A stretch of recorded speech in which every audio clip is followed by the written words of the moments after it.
Greetings, people of Earth. Welcome back. My name is Jax, and I happen to be a gay uncle to 4 little boys.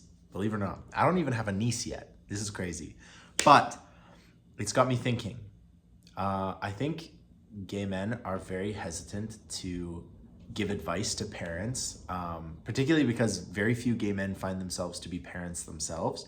But I don't have that problem. So I'm going to give some advice to anyone who may have kids in the future. Maybe you have 20-year-old kids. Maybe your kids are like 10 years old.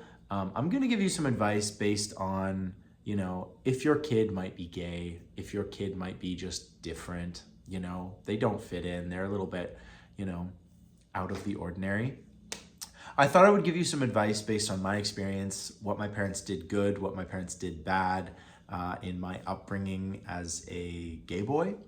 And yeah, that's basically the video for today. So I think the first thing is I assume most parents will love their kids no matter what. I think there's a very small percentage of people that are like, well, if my kid turned into a Republican, I would never talk to them again. I don't think that's like a really common thing. I think we're pretty accepting and understanding that people have different views. People have, sometimes people are gay, sometimes people are this, that, whatever. So I don't really have to say to the parents out there, like, love your kids no matter what, because you guys know this. Like, I'm not breaking any ground there. But what I will say is, especially like with my little nephews, I never like assume that they are going to be this, that, or the other. I never assume that, they are going to be straight or gay or anything like that, but I keep it open, So when we're playing superheroes or something and they want to save the pretty boy in the tower or whatever, I don't correct them and say, no, you have to save the pretty girl. Like, you have to save the princess. I don't do that. Like, I just let them sort of guide the conversation, and I think that's pretty self-evident. I think as parents, like, a lot of people try and guardrail their kids and prevent a lot of danger and a lot of undue harm, which is great. But there's also this tendency to sort of raise them in like an acceptable way to you. And you really don't need to do that. Like, kids can figure that stuff out without you explicitly telling them. And I think it's like pretty easy to kind of guide kids and make sure that, they're going to turn out just fine. You really don't have to have such, and I'm talking, I have to reiterate, I'm talking in the sense of like very, very basic, loose level playing, that sort of thing. I'm not talking about like the deep psychological parenting that you're going to try and attempt. I have a very different view on this than other people might have, and I'm not trying to tell anyone how to parent their kid, but I certainly benefited because my parents never said specifically like, oh, you have to save the princess, or, boys like girls and girls like boys.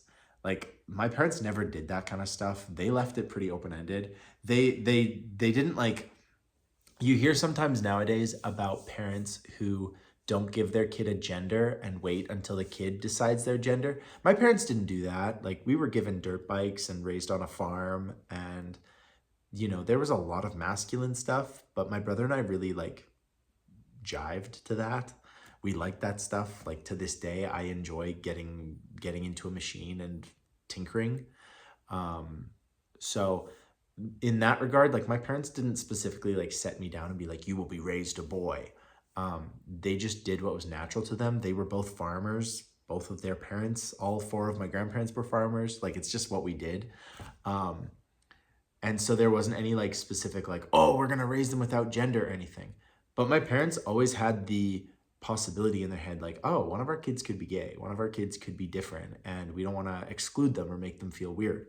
So that's my first piece of advice to parents is don't do things that would make a kid feel unusual or out of the ordinary. One of the weirdest things about growing up gay is that you never grow up with mentors who like understand what you're going through. Very few parents themselves are LGBT or gay.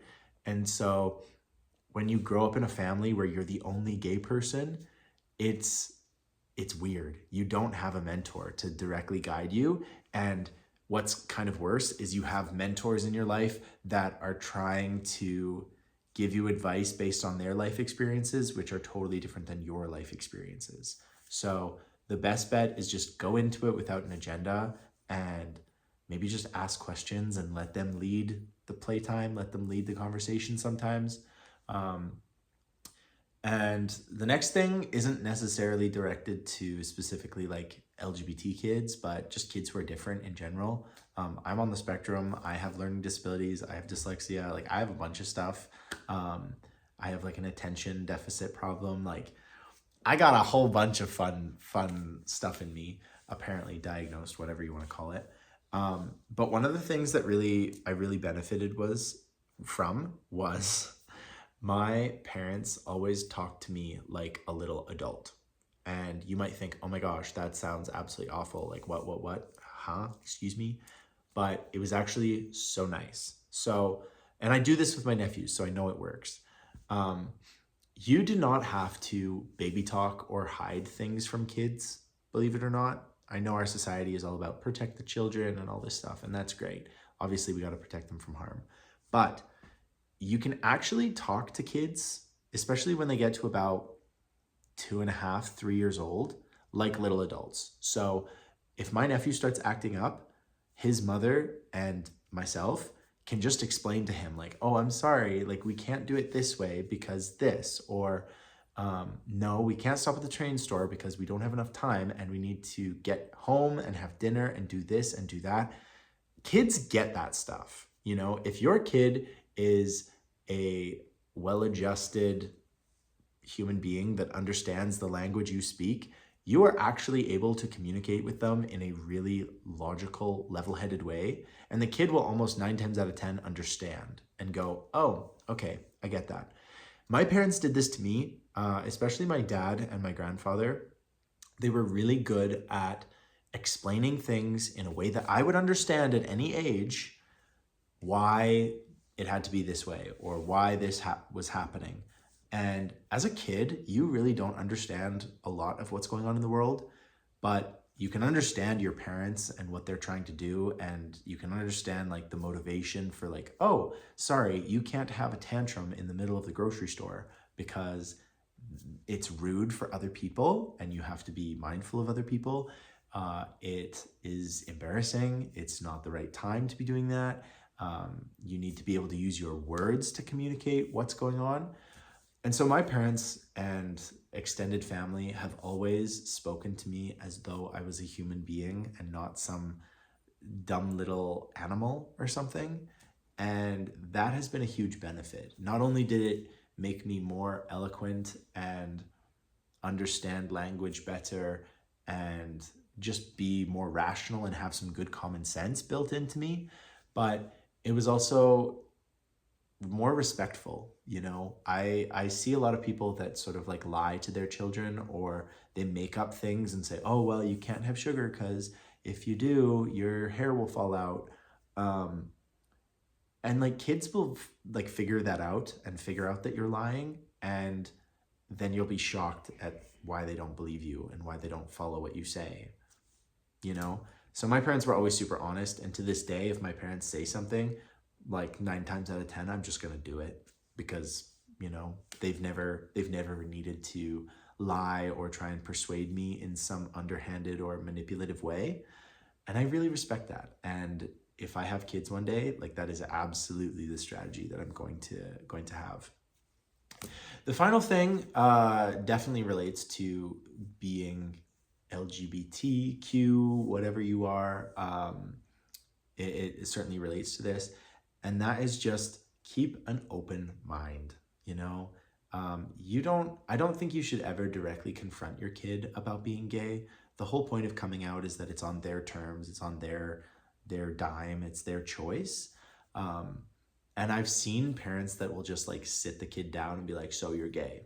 And that is like, as someone who was in the closet, that is about the most terrifying thing that you could think of. You know, like when I found out that I was gay, the idea that like my parents knew about it or that they would bring it up in conversation was like a rotating fear in my head all the time of like, oh my gosh. So please, you know, you might know that your kid is gay. They might be playing with dolls and singing Beyonce since the time that they were 4 years old. Please don't bring it up. Please don't, make sure that they understand that being gay is totally okay and that it is absolutely fine to be gay. But don't directly confront them about it. There's no need for that. I've got a friend whose parents basically sat him down at 12 and was like, we know you're gay. And it made him try to push like really far into the other direction and act super tough and manly and, and it was probably like the source of a lot of difficulty in his life, especially in his early life when you're going through puberty and you're trying to figure out who yourself is. And then your parents tell you who you are. And it's not someone you want to be. It's not someone you're comfortable with. Don't do that. Just let it be. Let it be known that it is totally fine and normal. If you want to be a super inclusive parent, you can have books and things around the house that visually show your kid that this is normal. Ask yourself around your house if you have, pictures of fairy tales or couples embracing or anything. Ask yourself, do you have anything that is representative of the LGBT community? And understand that kids pick up stuff so fast. They pick up stuff that you would think, oh, well, they're not going to notice. They notice. They pick it up so quickly. If you put a picture on the wall of two princesses having a wedding or something, they're going to notice and they're going to immediately know like, oh, that's okay. That's normal. If you tell a kid that something is normal, 9 times out of 10, they're going to believe you and just be like, oh, okay, that's normal. Cool. Good to know. So understand that your kids are not dumb. They're highly, highly intelligent. They're designed, like we're designed as humans to pick stuff up pretty quickly and to bring in information and process it. Kids are superheroes at this. They're amazing. My nephews are so sharp, so quick. They don't miss a beat, and they are very impressive. So talk to them as though you know that they understand, because they do, and they pick up these little things. It is so easy to raise a kid into someone who has prejudice for people that are different than them, but it is also so easy to raise a kid that respects everybody, doesn't see color, doesn't see race, doesn't judge people based on who they fall in love with. It is really easy to raise an amazing, amazing kid. And I know all the parents out there are doing their absolute best. I know that you guys are incredibly loving and caring, and you do this because you're dedicated and you love this. It's not an easy job. I've had the kids for a week at a time, and it's absolutely exhausting. So I don't know how people do it 24/7 for 20 years of their life. You're amazing. You're doing amazing. Just lead with compassion and love, and you really can't go wrong. If you're watching this video, you're already like an incredibly open-minded parent. So congratulations. Yeah. And to any gay people who are watching this, who have some compassionate, well-rounded advice, feel free to leave it in the comments down below. Discuss, feel free to share your stories of things that your parents did that really worked, or things that your parents did that really didn't work. I'm sorry if it didn't work out great, but we're all trying just to do better. So thank you for watching. And as always, I will talk to you guys tomorrow.